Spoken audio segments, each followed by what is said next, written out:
You're on the Dave Ramsey Show. Who do I have calling? You have Spencer here. Nice to meet you, Spencer. How are you doing today? Well, Dave, I'm actually not doing too well. I'm in a little bit of financial trouble. Okay, tell me about this, Spencer. What is your profession? Underwater scuba diver. Okay, and how much debt are you in? $4 trillion. $4 trillion. COVID hit me rough. COVID hit you rough. Now, do you owe all that to China? Yes. I bought a lot of masks. I don't know what to do with them. Spencer, now I'm going to tell you, you are spending like you are in Congress. And I don't want to see you on the inside of a restaurant unless you're doing dishes there. Okay? You hear me, young man? I will not do the dishes. I'm too good for that. Millennial money. Millennial money. Will's going to get started on snowball step number 1 after this conversation here. We're doing Dave Ramsey today. Thank you, everyone, for tuning in. We're very excited. We're doing better than we deserve today. We are doing better than we deserve. Except for me and my $4 trillion worth of debt. Yeah, scuba diving debt. The oxygen tanks are very expensive. All right, let's get into today. Guys, Yes. Thanks so much for joining us. Remember, we go live every single day on the weekdays at 2:30 p.m. Pacific. That is 5:30 p.m. Eastern. And so we have something very special that we need to share with you guys today. We do. Oh, am I supposed to? Are you cooing No, me I up? can do it. I can do it. No, okay. So are we showing this on the screen? Yeah, we're okay. gonna show it. Show this on the screen, Taylor. Put me and this up. Yep, you're good. So for all of you guys who watch this show and love this show, hopefully, the one that Amala and I do every single weekday, we love doing it, okay? And so because we love doing it so much, we want to put a survey out there to see how you guys enjoy the show as well. Because it's one thing for us to enjoy doing it, but we want to make sure that everyone is getting something incredibly beneficial out of it. And we also want to hear your guys' feedback on the show. We read a lot of the comments that you guys put on all of these streams. And so now we have an actual survey that you guys can go, you can click the link, you can give a survey about what this show is like, how much you watch the show, all of that. So some of the questions are, how often do you watch the Will Whip plus Amala Epinobi live stream? If this live stream was done daily, how often would you watch in the future? Daily, of course. Have you learned something new from these live streams? Duh, we teach you guys so much. We are Did you know so about smart. Prager University before watching the Will and Amala live stream? That one's kind of up to your discretion. What other PragerU content have you watched? How old are you? Do you think PragerU should continue doing this show? That's a very important It's a very question. important one. And then you can tell us any of your notes and then your email.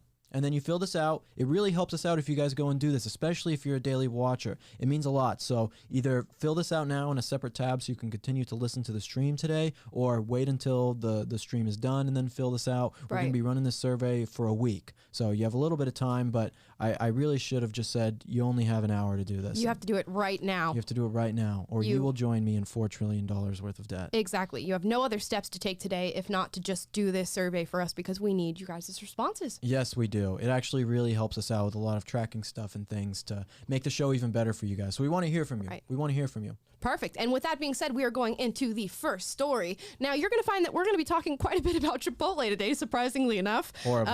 Yeah, we've been on sort of a food surge. Yesterday was Burger King. Now today is Chipotle. So the first story we have today is that Chipotle Mexican Grill has hiked menu prices by roughly 4% to cover the cost of raising its workers' wages. Are we surprised, Will? No, we're not surprised. We're not but I'm surprised. disappointed.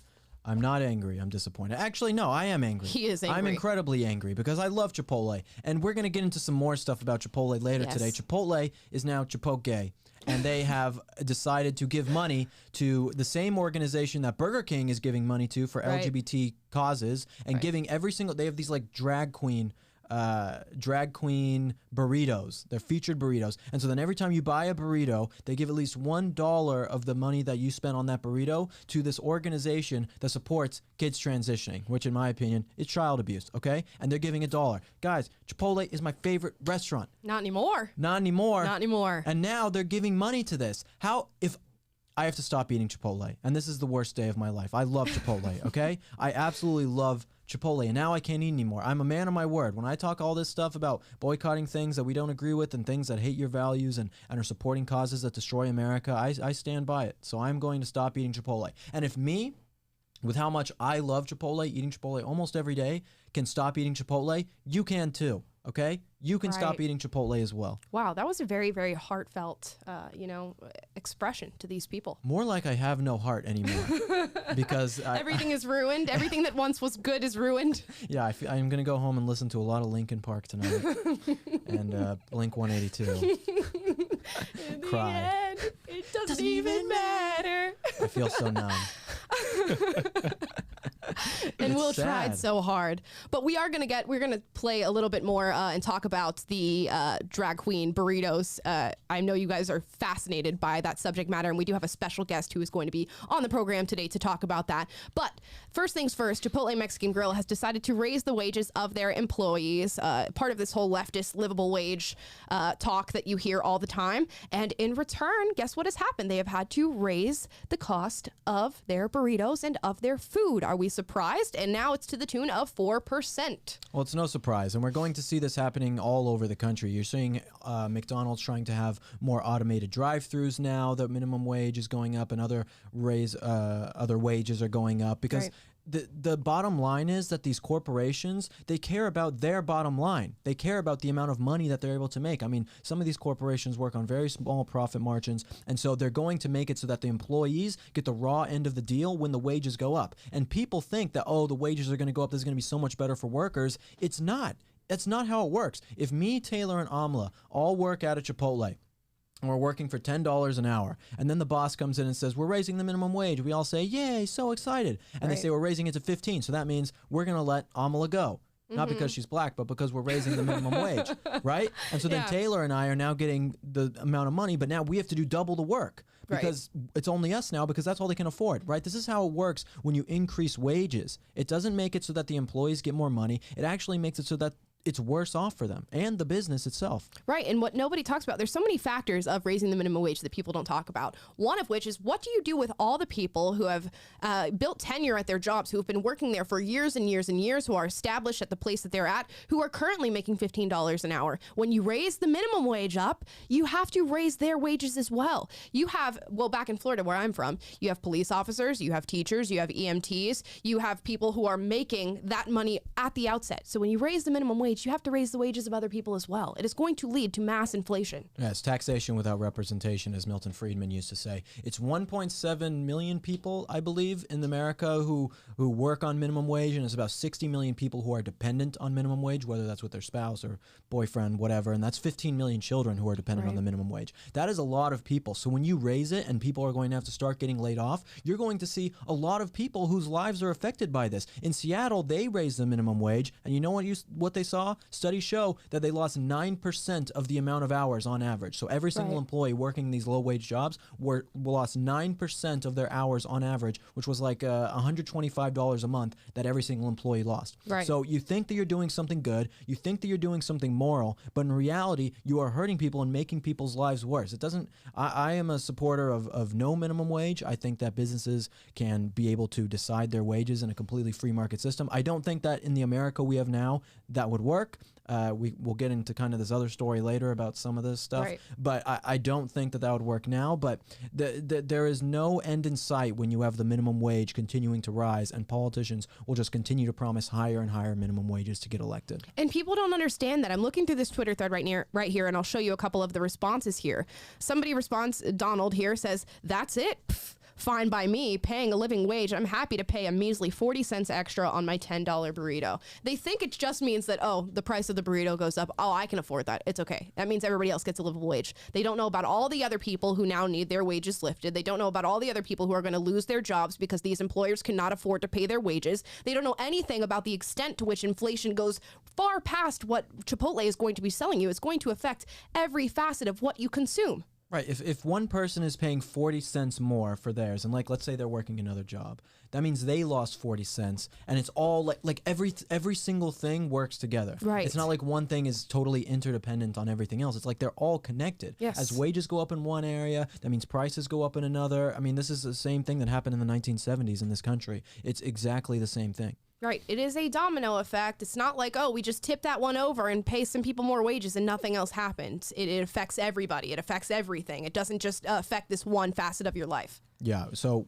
what businesses should really be focused on is making it so that you don't have to have these minimum wage increases. What we're going to see, what we're going to see right now is automation. There's automation and outsourcing are the main two things that I'm concerned about when it comes to the American economy, because already we're outsourcing pretty much every single thing we can. We saw in the COVID pandemic that we outsourced all of our medical equipment, like masks, PPE, all of that stuff, which was already a horrible thing, things that should have been made in America. And then we're seeing automation take hold. Like I said, with the McDonald's thing, they're trying to automate their drive-thrus now. So there's going to be even less jobs. And then like the things that are not being automated or outsourced because they can't be, housing, medical care, university education, what is happening to those? Well, the price of those is all going up. So maybe you can get your cheap Chinese stuff and you can get McDonald's through an automated drive-thru, but the things that actually matter to you, the prices of it are continuing to rise. So there's this weird economic place that we are in America right now, where the things we need are rising in cost and the things we don't need are lowering in cost, and we continue to buy the things that we don't need and then not the things that we actually need. It's like people are going to be renters forever. We're not going to have good health care, not have good university education. Our student debt is going to continue to be in the billions and billions of dollars. So yeah, there's a lot of problems wrong. And yeah. But yeah, the left doesn't care about that. They care about the 1%. They care about the upper echelon. The amount of people that responded to this tweet by saying what they say right here: the CEO of Chipotle makes $38 million a year. That's almost 3,000 times what the average worker makes. No duh.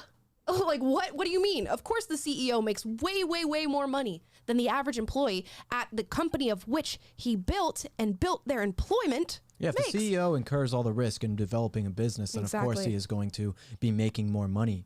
Right. That seems pretty obvious. Right. If you started a business, of course you're going to want to make more money. That's exactly how it goes. Why is that something that's so hard for people to grasp? It's like, and they did it with Walmart. They did like, the CEO of Walmart makes some, huge amount of money. And it's like, if you divided the CEO's salary and distributed it among every single other employee of Walmart, because people want to say, get rid of the CEO's salary, you'll save so much money. It would be literally $10 to every single Walmart employee. It's like, it's almost nothing. Right. So it's like that argument doesn't even make sense in the first place. And secondly, it's all the business owners and the business founders' risk incurred that makes it so that he can do this in the first place. Right. He's the one who came up with the idea. He's the one who came up with the product. He's the one who got all the investors. He is the one who is distributed and franchised his own store. It makes no sense that you should take the wealth that he has earned from creating his business to distribute to the workers of which he has employed. And even if you didn't invest if you didn't start the company or whatever, again, the amount of money from one of these CEOs being distributed to all the workers is merely nothing. It's nothing. A minuscule amount that doesn't actually fix the problem at hand.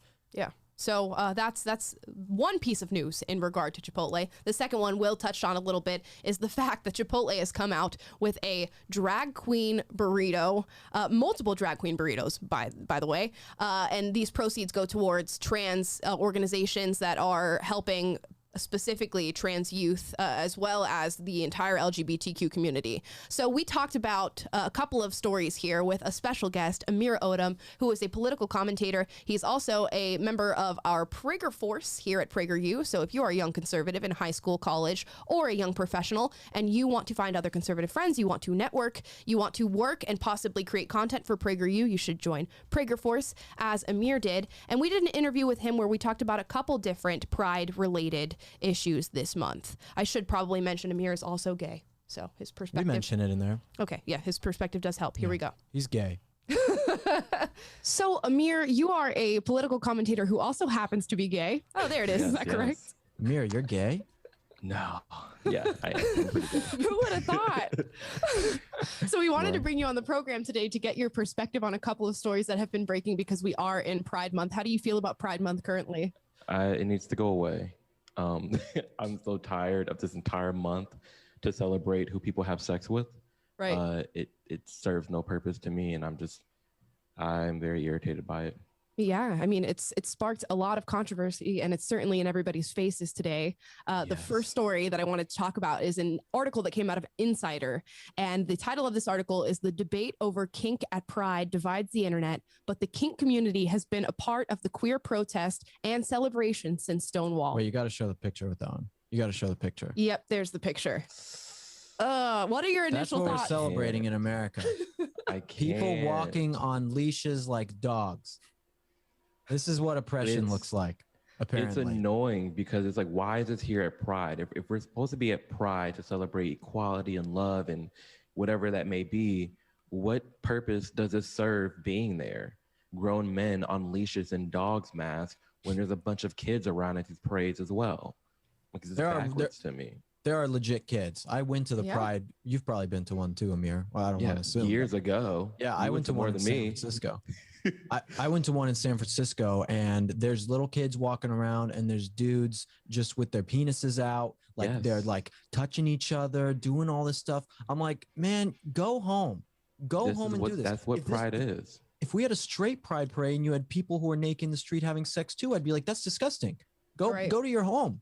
But First it's off, like, if that why is that happened at a acceptable? straight pride, they'd be in jail for indecency in public. But in Right. gay prides, it's perfectly okay to go out there in pretty much nothing with little kids right in front of you, as if that serves any purpose of being there. Like, I'm baffled by it. I don't go to pride parades. I have a lot of gay friends who don't go to pride parades simply because they serve no purpose. It's just a matter of who's wearing the least, and let's just flaunt just nastiness around everywhere. Why do you think that they're doing that? Why do you think there's this push to have things that aren't necessarily indicative of every gay person in America be so prevalent when it comes to Pride and this month and the gay community in general?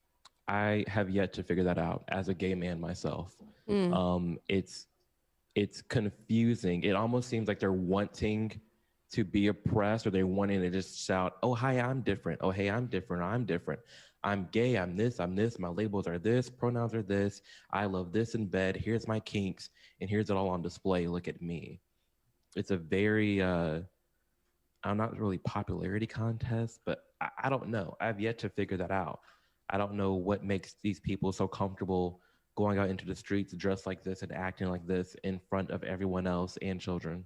When you see something like this at Pride and the picture that we just showed, I can already assume your answer. I'll say mine first. I don't think that gay people are oppressed in this country. No. Do you agree with that sentiment? Right. Yeah. I mean, obviously there's homophobia out there and people disagree with a lot of gay people, but there's two answers to that. One is because of what you see right now, that article, they groupthink all gay people into this one little LGBT bubble and make it seem as if we all co-sign this and we all are for this, when in reality, we're not. And people need to start separating disagreement with homophobia. So just because someone disagrees with my lifestyle doesn't mean make them homophobic. You treat me with respect, I treat with you with respect. It's all fine. Straight people don't like what gay people do behind closed doors. Okay, gay people don't like what straight people do behind closed doors. We both don't like what's going on in the bedroom, so let's just drop it and move on. Right. It's That's not actually an interesting homophobic. argument. That's actually a very interesting argument. And you get both sides of the coin because you are not only a black conservative, but you're also a gay conservative. So I'm sure you get it from both sides. Double oppressed. Oh. Yeah, right. Yeah. You're more Yes, oppressed as a conservative than as a gay. Yes. First off, a quick little deep dive into my little coming out as conservative. I went to the YBLS in 2018 and I, met Trump, shook his hand, and I was at that event. And 20 days prior, I got flown out to Beyonce's finale for her tour. I went on Twitter and I was like, wow, in the past 20 days, I was at Beyonce's concert and in the White House with Trump. What is my life? Yeah. Boom. 40,000 tweets later, all the slurs came out, like F word, N words, you name it, it was there. I lost family, I lost friends. None of that happened when I came out as gay. It was like celebrated almost. It was like, oh yeah, hurrah, yeah, you're gay. But conservative, oh please, I've lost so many more friends and family.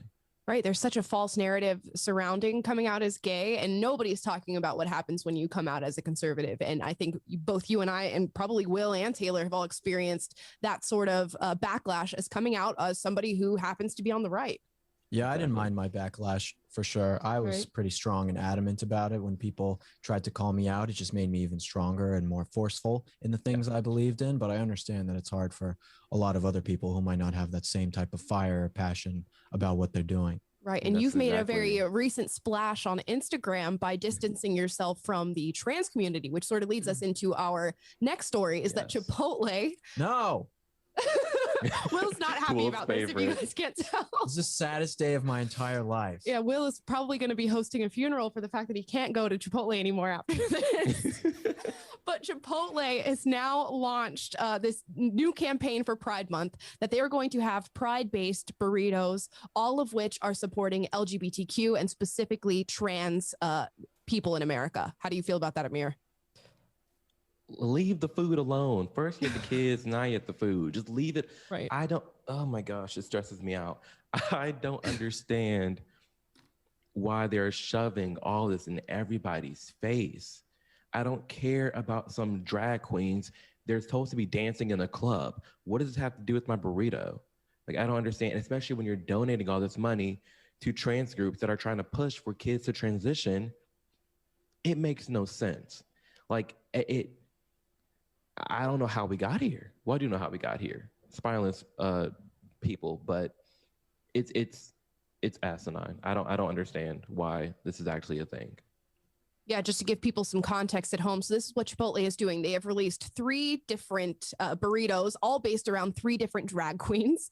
And every purchase of a burrito will give $1 towards a trans organization. And this will go up to $15,000. Now, at the end of Pride Month, whichever burrito has sold the most is going to go to a specific charity. So one charity that we have is Trans Lifeline, which is a nonprofit to support trans people. It doesn't matter what age you are. You can be a child. You can be an adult. The next one is the Human Rights Campaign, which we covered yesterday because Burger King is also working with the Human Rights Campaign to the tune of $250,000. And the Human Rights Campaign has several resources on their website for trans children and helping them transition. And then the last one is GLAD, which is an LGBTQ organization that is helping advocate for the LGBTQ community. And GLAD has made several statements as an organization saying that we should never highlight these stories of people who have detransitioned because that is harmful for the trans community. I want to pick at Chipotle. I want to go. If you're in Los Angeles, let's set up a place and go and pick at Chipotle and tell them that we don't agree with what they're doing, because this is so sad.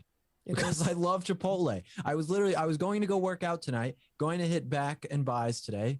And then I was going to go to Chipotle for protein afterwards. And now I can't. Now I have to find somewhere else to go and eat my dinner. And that is a horrible travesty. We should pick at Chipotle. And every conservative who's watching this, I tagged Chipotle in my story today. I posted this on my story. I said, Chipotle, why are you doing this? Do you really want every conservative in America to stop eating your burritos? Because we will make it happen. I know I don't have a voice for every single conservative in America, but maybe we can get the message out. Stop eating Chipotle and get them to change it. Don't buy Chipotle now, okay? It's a sad thing for me. If me who loves Chipotle, I eat it almost every day, will stop eating Chipotle, you can stop eating Chipotle. Don't be weak. Don't be a loser. Go stop eating Chipotle. Let's get it done. It's so funny because we've never seen Will this passionate. And the thing that evoked his passion is Chipotle. They're giving money to organizations that support kids transitioning, which is child abuse. Right. That is child abuse. I don't get it. Right. And so if I don't get to choose where my money goes when I give it to Chipotle, if I'm giving them money for a burrito and then they get to give it to this, I don't get to choose where that is, then I choose where my money goes, and that's not in the hands of Chipotle or any of these groups that support this. And I hope you all do the same. Don't give your money to Chipotle now. I don't understand why the people that make up the smallest size of the population are getting this much attention, love, and praise. I know, right? It's such a small amount of people in the country who are trans. And there's a large amount of people who are detransitioning. But like you pointed out, they're trying to suppress those stories. And, you know, it fuels my fire. It's more motivation for me to speak out as a gay man because I don't co-sign this. I don't agree with this. I don't like it. And so do a lot of other gay people, but they're just, you know, too scared to speak up. But Right. What was the response to you coming out and talking about the trans community and how you feel the need to distance yourself from that part of the LGBTQ community?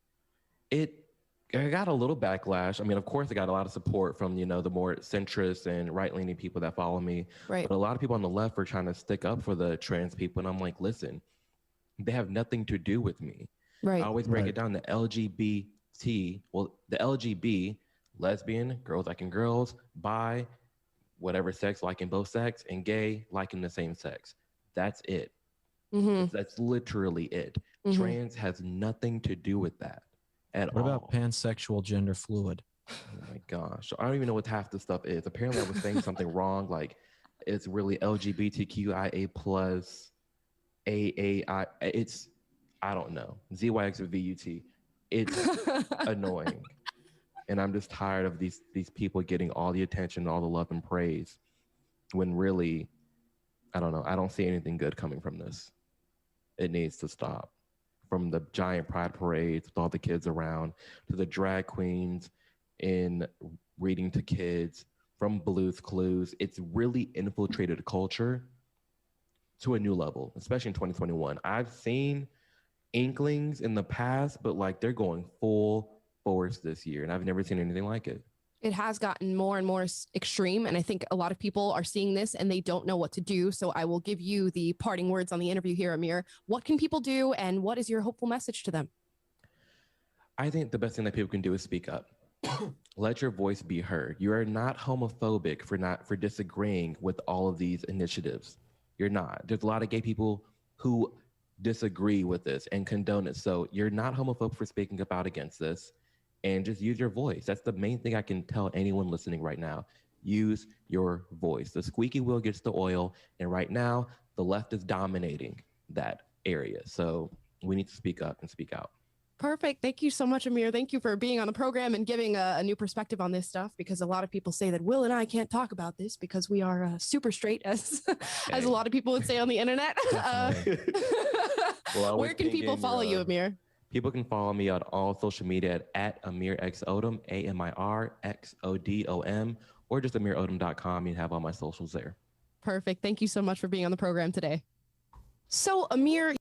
Perfect. So that was Amir Odom. He's a good friend of ours, of Will and I's, and he had a very interesting perspective on this. And I think you'll find a lot of gay people, many of which who are conservative, who don't fully agree with the full LGBTQ agenda. And Amir is one of those people. So we're glad to have him on the program and give his voice some time. Yeah, Amir's great. I've known Amir for a long time. We spent a lot of time together at a conference this winter, and he came and went to some events with us, with Madison Cawthorn and some other people. It was great. It's fantastic. He's a good guy. Right, he is. And before we get into our next story, which is another one that Will is going to be very passionate about, you guys just wait for it. I wanted to circle back, as a very famous young girl would say that you're seeing in the news. I'm going to circle back on a story that we covered yesterday. Except you're actually circling back. Except I am actually. It's a unique thing. I'm actually circling back. I'm actually going to give you guys some answers here. We did a story on Nat Geo yesterday where people were able to pull their race card and use 6 words that they felt identified their race or spoke to how they feel about their race.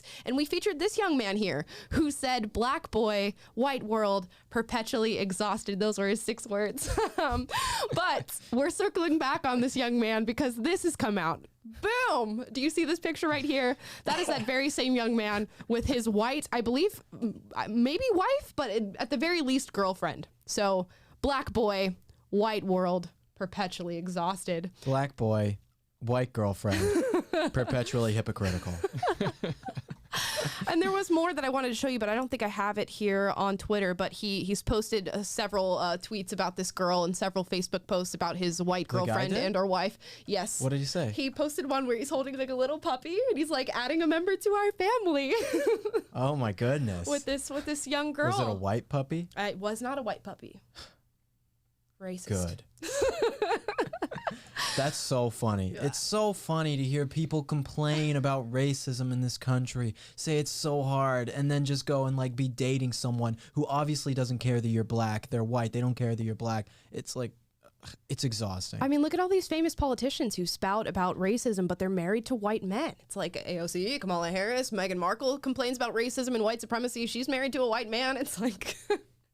The cognitive dissonance is real. It's real. And unless they just want to do it for some weird like domination thing where they have a white husband and they dominate him or something. Other than that, I don't know why they would do that ever. It's because it doesn't really exist. White supremacy is not as big of a problem as they make it out to be, and even they know that. That's why they're married to white people, and that's why this young man is married or in a relationship with a white woman, because he really does not believe the things that he says. Now we're going to transition into the story that Will was very, very passionate about. He said, we have to talk about this on the stream. And he sounds so morbid. It is the article out of the Wall Street Journal. If you sell a house these days, the buyer might just be a pension fund. Yes. Oh, I thought I was just I going to thought you send were it gonna- over. Oh, yeah. Okay, guys, if you haven't heard about the story, it's been kind of big on some of the deeper parts of Twitter. You got to get deep into Twitter to find some of this stuff. But essentially, BlackRock is this investment firm right now in America that has been buying up all these properties, okay? So a lot of people, like, you'll see this normally. Like, let's say you're someone who's a millionaire, billionaire, and you go and buy 20 properties or something. And you're a real estate investor. You know, that's a profession that people have in America right now. The thing that is different about this is that you have this investment firm who is going all across the country right now, places like Phoenix, places like Nashville, places in Texas, and they are buying hundreds of homes for above market price, about 20% over, 20% to 50% over price asking, buying it all cash and getting this signed in one day, right? So a lot of times, like, let's say Amala wanted to buy a house.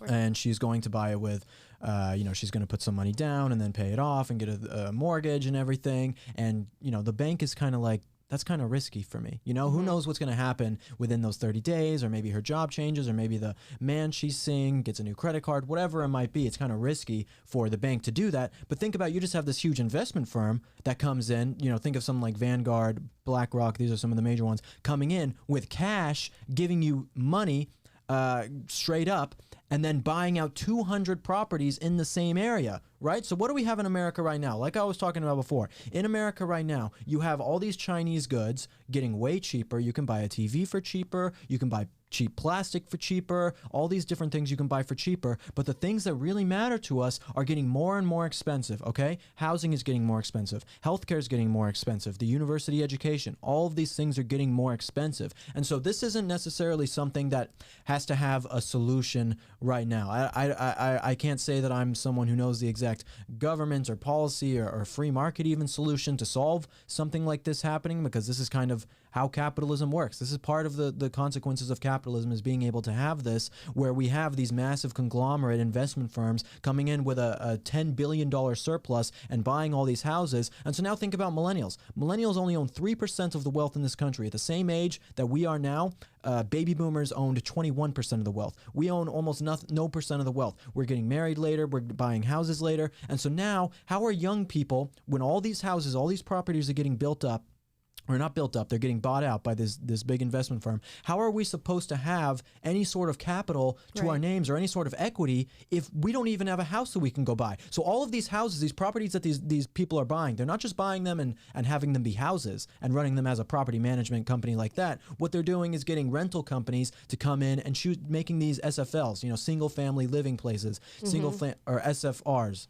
SFL or SFR, single family rentals. So now all these houses are being rented out. So young people who are looking for their first home in America no longer are going to have the ability to buy a house. They will have to rent a house, no longer building equity. Do you see the problem with all this? Do you see how these huge corporations in America are destroying the American dream for so many people? What is happening? And I have to say, we put out that video the other day that I did ranting about capitalism versus cronyism.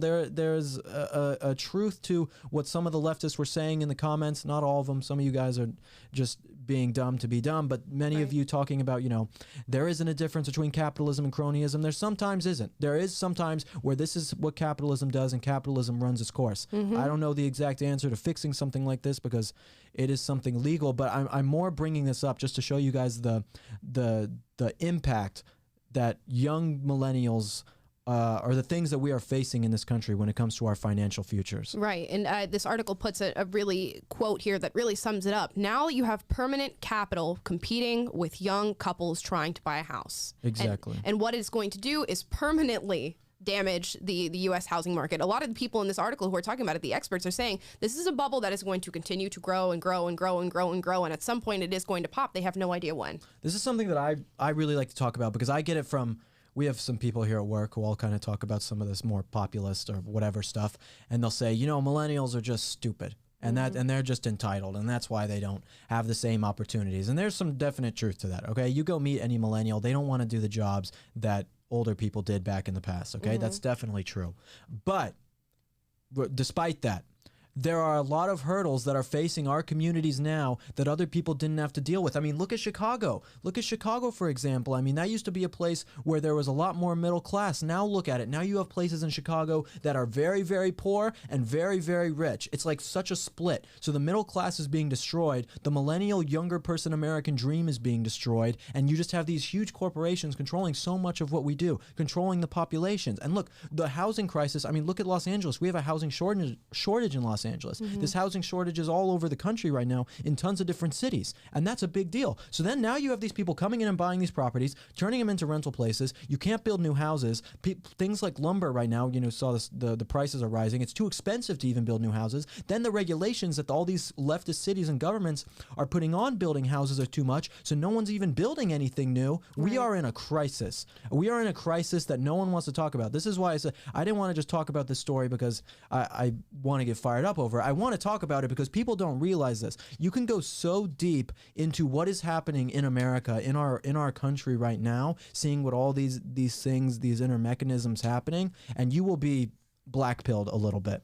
You will. If you guys don't know what black-pilled is kind of like you're sad about the state of the world. Yeah, you get this sort of nihilist, I can't do anything, and it doesn't matter if I do anything sort of attitude towards it. And I've got to say, this sort of housing crisis, again, a lot of people look at it like we look at the whole Chipotle thing. Oh, what doesn't matter? It's just one business doing that. It's not going to really affect me all that much. Oh, the prices go up a little bit. Oh, it's fine. But this is going to have cultural effects. I mean, what is the...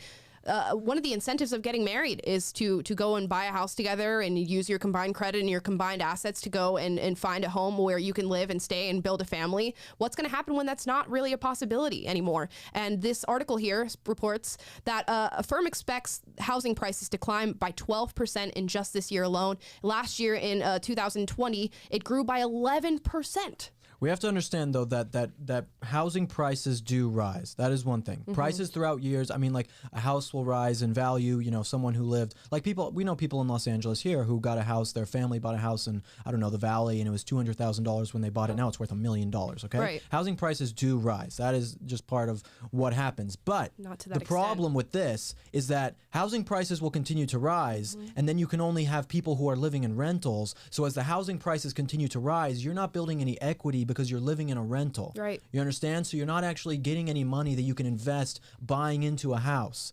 So there's a huge problem there. People aren't going to be buying houses. If the house prices rise and everything works out because people are buying houses and areas are getting nicer, that's fine. But when people are only renting and the houses are getting artificially more expensive, then you have big problems, which is what we're seeing happening now. Right, and they're buying up an exorbitant amount of property. Again, I'm citing this article. This article is full of information. I would urge you to go read it. The consulting firm found that Houston to be one of the favorite haunt of investors, who have lately accounted for 24% of all home purchases within Houston. It's wild. That's you know who else is insane. doing this? China's doing this too. China's doing the same thing, buying properties. I mean, our country is it's in ways not even a country anymore.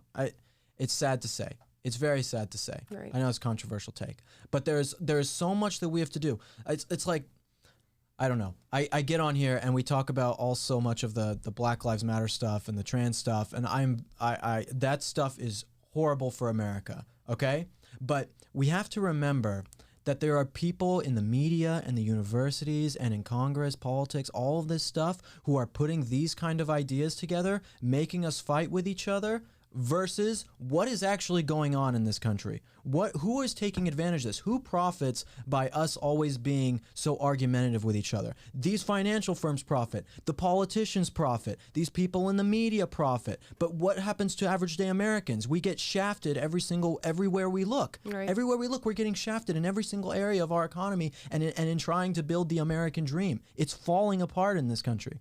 And that's why we have to bring light to these issues, and that's what we try to do on our daily podcast. We talk to you about news stories that are breaking, that are happening, that are affecting you day to day, and we want to keep doing that. We did put a survey out for you guys to fill out. If you are currently watching and you did not hear about that previously in the program, there is a survey that we need you guys to fill out. It's very short, only about 9 or 10 questions. Please go out. It's going to ask you your opinions about the show, how often you watch it, if you think that we should keep doing this show. So we do need you guys to go in and submit your answers to that survey. Yes, we do, guys. It really helps us out. It does. Please. We have one more story for you today because we've bogged you down with a lot of bad today. I want to give you something that is hopeful, and that is a speech that a teacher has made out of Loudoun County at their school board. I will give you some background on Loudoun County after we watch this teacher speak, but it's very inspiring. I love to see people who are fighting back against the indoctrination and the leftist ideology that is being spouted in our schools. So here's this woman doing a very fantastic job at doing that. Fairfax County public school teacher, and I'm going to give a message of encouragement to parents and teachers and students who are too afraid to come and speak forward. Parents, the longer that you wait and you don't hold your child's schools accountable gives these guys more time to dictate what's best for your child's physical, mental, and emotional health. Don't be afraid to speak out for your kids because they are voiceless and they rely on you.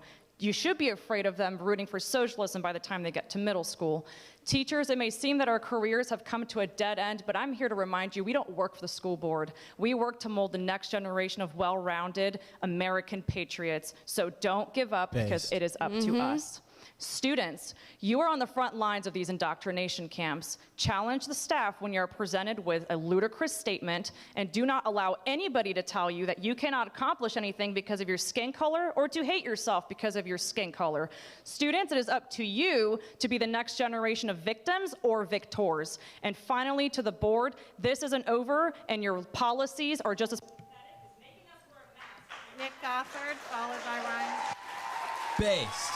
That was amazing. Sick. That was amazing. Awesome. I haven't seen this video yet. That was the first time I've watched it. Yeah, and they cut off her mic at the end. Of course, she's too powerful, honestly. She was on fire. She is, and that's exactly what I like to see. Not only is she going up and talking about her opinion and saying, no, we don't need this indoctrination in schools, but she gives a call to action. She says, students, parents, teachers, I need you all to start speaking out. And that's the important thing. You have to give people a directive, something to do, because they will just sit there and they will take it. Yeah, it's like, and you could also tell that she wasn't reading off a script, which was awesome. Yeah. She was like, this was from her heart. You could tell when someone is kind of scripted saying something. A lot of the people on the left are scripted saying things. Think of Greta Thunberg talking about stuff, you know, but like her coming up there and being so adamant and honest and genuine is just, there's nothing better than that. And I love that when someone like that puts out a video and it gets shared around, that video had 500,000 views. Who knows how many other people have seen it, and all you guys watching more. But it's like, it's awesome that it can be elevated and shown to so many people now. And it's going to inspire people because a lot of people just want to sit and be quiet. They hope that it'll pass, and if it doesn't, they're there for the ride. But when you hear somebody like this, it takes one person to inspire thousands of people to go and speak up. I am sure other teachers, other parents, other students have seen this video, and they are now going to talk about the indoctrination that they're seeing in schools. We saw another video that I think Will sent to us through Instagram of a teacher going to a school board meeting and saying, you know, we've had students who have attempted suicide due to the sort of ideology that you're teaching them that they should hate themselves based on their skin color. This is having real tangible effects on students, on parents, on teachers, and people need to talk about it. And like I said, this teacher was from Loudoun County. If you are familiar with Loudoun County, or if that name rings a bell, it's because we've talked about it on this program before. I'm going to show you this Daily Wire article. Loudoun County gained a lot of controversy because the school board there had participated in creating a Facebook group that was aimed at ousting parents who were anti-CRT, who were apparently racist. And the school board participated in this, teachers have participated in this, other parents have participated in this Facebook group to try and out these parents. So it's no wonder that people are afraid to speak their minds and talk out against this indoctrination, because there are people who are out to get you just for being logical. Yes, there are. There are people out to get Taylor, Amala, and I, but that's the way that it goes when you speak the truth. It's not like we're going to stop speaking the truth because people want to get after us. We're going to speak it even harder. It's like the Office thing. Yeah, you do it even harder. Yeah, I'm going to get not vaccinated even harder. But yeah, so if you take anything away from this program, it's to be like this teacher here, to speak out, encourage others to do the same, call out garbage when you see garbage, and it should be a very easy thing to do considering it's everywhere. We have plenty of ammunition that we give you guys every single day at 2:30 PST, 5:30 EST. And if you guys want to keep watching this program, we are going to be here every single weekday, and please fill out the survey that we've put down in the comments for you. Yes, thank you so much, guys. We really appreciate it. Yeah. Thanks for watching so much. Thank you for watching. Like, subscribe, click the notification